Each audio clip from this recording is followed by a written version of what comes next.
آیت الله قزوینی و قسم دروغ را در حد یک بحث علمی بگذاریم، این را به تهمت و تشر نکشانیم، این را به تکفیر نکشانیم به خاطر اینکه فلانی وسیله را قبول نداره. جناب عالی، جناب آیت الله قزوینی وقتی ازشون پرسیده میشه که آقا علمای زاهدان توسل رو قبول ندارن، آیا شما اونها رو کافر میدونید؟ میگه بله ما کافر میدونیم. جناب آیت الله، آیا شما که عالم هستید، شما که اصول خوندید، شما که قواعد جرح و تعدیل مدعی هستید که بلدید، مگر شما نمیفهمید؟ شما نمیدانید که آقا جان کسی را به خاطر تعویل کافر نمیکنن؟ شما در اصول نخوندید؟ با تعویل کسی کافر نمیشه. علت این که علمای اهل سنت شیعه را مطلقاً کافر نمیدانن چی است؟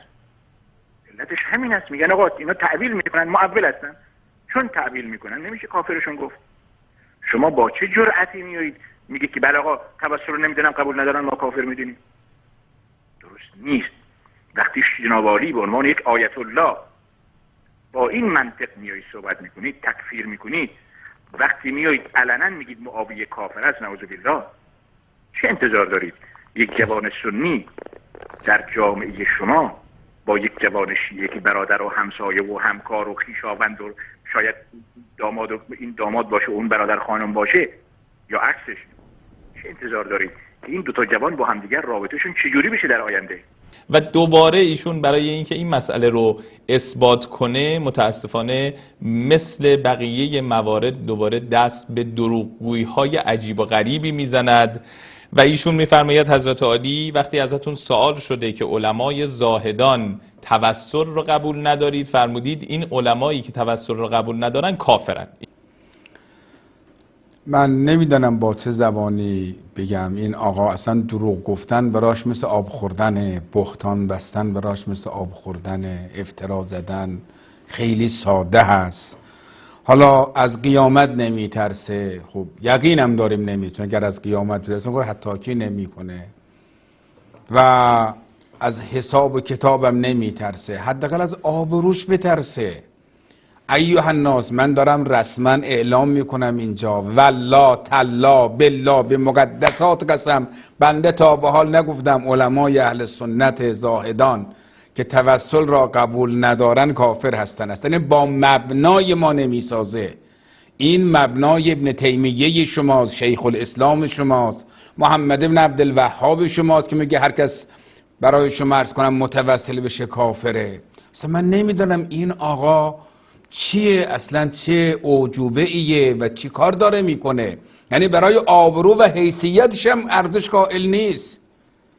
اگر واقعا راست میگه، یک نمونه یک جا سخنرانی بنده میگه که از من سوال کردن، یک جا سوال بیار. اگر واقعا آوردی که بنده گفته باشم که چون علمای زاهدان توسل را قبول ندارن کافرند، بنده هر چه شما گفتید قبول میکنم. اگر نتوانستید، من میگم لعنت خدا و ملائکه و جمیع و جن انس و لعنت عزیزترین بنده خدا حضرت ولی است بر تو و بر کسانی که این چنین تو را بی تربیت بار آوردن، بر هر چه دروغگوه، به هر چه آدم دروغگو هست و هر چه آدم بهتان زنه، هر چه آدم افترا زنه. والا من نمیدانم اصلا این چیه اصلا. واقعا انسان به یاد امیرالمؤمنین میفته که یک سری افراد بی حیا اطرافش بودن، گرفتار بودن، فرمود لقد ملأتم قلبی قیها، قلب مرا خون کردید شماها. حالا واقعا نمیدانم، ما شنیدیم که واقعا این بی حیایی های دودمان بنی امیه را که نسبت به ائمه بهتان میزدن، افترا میزدن، برای شما عرض کنم بالای منبر لعن میکردن، فحش میدادن. ولی یعنی یه مقدار میگفتم خدایا آخه یک انسان میتونه اینقدر وقیح و بی حیا باشه؟ ولی ما داریم میبینیم واقعا مرد نیستی، اینقدر مردانگی نداری. خب حرف نزن، مجبوری مگه حرف بزنی تو که و تو مثل عضو هم خر تو گل فرو بری دیگه نتونی بیای بیرون. بابا آبروی خودت در نظر بگیر، آبروی این شبکه را. من نمیدونم این احمق هایی که میان این رو علم میکنن به عنوان یک کارشناس میارن، اینا عقلشون کجا رفته؟ اما واقعیت چیست؟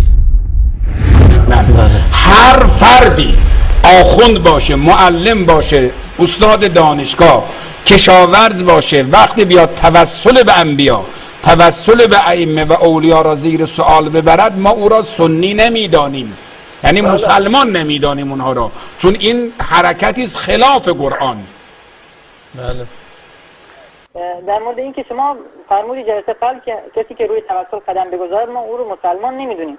حالا من نمیدونم شما مثلا این علمای اهل سنت که مثلا تو زاهدان هستن، حاضر نیست زاهدان، هیچ کدوم توسل قبول ندارن، اینا رو همه رو شما تکفیر میکنید؟ بله ما تکفیر میکنیم. یعنی تکفیر که به عنوان این که توسل منطق قرآن، انکار قرآنه. قرآن میگه وابتغوا الیه الوسیله، آیه 35 سوره مائده. این دیگه کسی بیاد بگه توسل باطل شرکه، این خلاف قرآن، انکار آیه قرآنه. بله. هر کس باشه، چه شیعه، چه سنی، چه حوزه علمی زاهدان باشه، چه حوزه علمی عربستان سعودی باشه، قرآن میگه وابتغوا الیه الوسیله. حالا من نمیدونم شما مثلا این علمای اهل سنت که مثلا تو زاهدان هستن، حوزه علمی زاهدان، هیچ کدوم توسل قبول ندارن، اینا رو همه رو شما تکفیر میکنید؟ بله ما تکفیر میکنیم. بله ما تکفیر میکنیم. بله ما تکفیر میکنیم. حالا من نمیدونم شما مثلا این علمای اهل سنت که مثلا تو زاهدان هستن، حوزه علمی زاهدان، هیچ کدوم توسل قبول ندارن، اینا رو همه رو شما تکفیر میکنید؟ بله ما تکفیر میکنیم. بله ما تکفیر میکنیم. بله ما تکفیر میکنیم.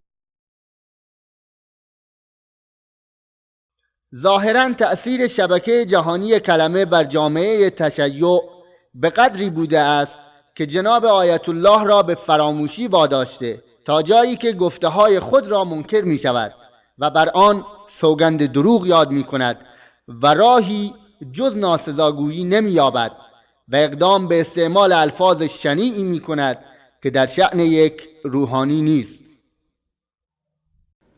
اگر واقعا راست میگی، یک نمونه، یک جا سخنرانی بنده میگی که از من سوال کردن، یک جا سوال بیار. اگر واقعا آوردی که بنده گفته باشم که چون علمای زاهدان توسل را قبول ندارن کافرند، بنده هر چه شما گفتید قبول میکنم.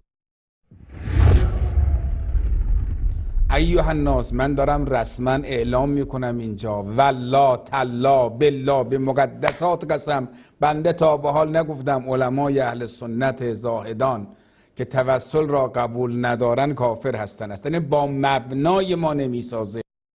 حالا من نمیدونم شما مثلا این علمای اهل سنت که مثلا تو زاهدان هستن، حوزه علمی زاهدان، هیچ کدوم توسل قبول ندارن، اینا رو همه رو شما تکفیر میکنید؟ بله ما تکفیر میکنیم. بله ما تکفیر میکنیم. بله ما تکفیر میکنیم.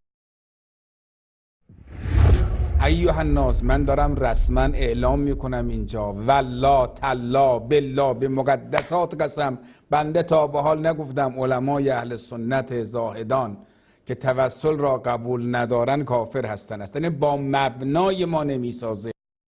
حالا من نمیدونم شما مثلا این علمای اهل سنت که مثلا تو زاهدان هستن، حوزه علمی زاهدان، هیچ کدوم توسل قبول ندارن، اینا رو همه رو شما تکفیر میکنید؟ بله ما تکفیر میکنیم. بله ما تکفیر میکنیم. بله ما تکفیر میکنیم.